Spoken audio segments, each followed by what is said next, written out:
Ungizomthuni noma ungamthengela imoto kodwa mawungamfakanga imali emasendeni leyo moto yakho isuke i-valueless ungizwe Max mthuni. Makhanya lo egeqa amagula echaza ungizwe mchunu ke lapha ke ukuthi umuntu onjani.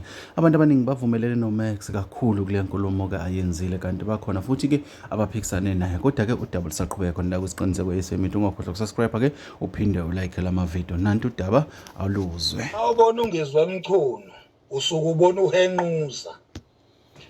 Ungizwe mchunu umsebenzi wakhe ukuhenquza nje.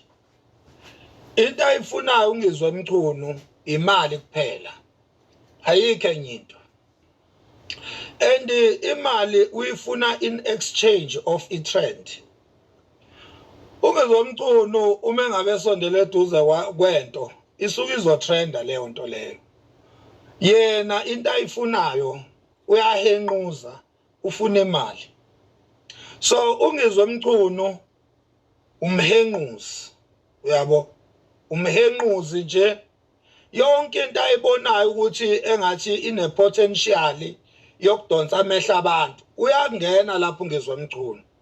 Nangempela mayesefikile ungizwe mchunu wonke amehlo athi njoku leyo nto leyo. Whether negatively or positively but wonke amehlo athi njoku leyo nto leyo. So ungizwe mchunu uhenquza. In return usuke ezothola nje imali kuphela. Ayikho into erepresentwa ungizwe mchunu seriously. Ayikho into ayirepresentayo kuthiwa le we representa seriously and honestly akabheke inzuzo. Ungizwe mchunu kuyo yonke into omthola kuyo ubheke inzuzo and inzuzo kuhlezi kuyinto eyodwa kuhlezi kuyimali. Ungizwe mchunu noma ungamthengela imoto kodwa mawungamfakanga imali emasendeni leyo moto yakho isuke i-valueless ungizwe mchunu.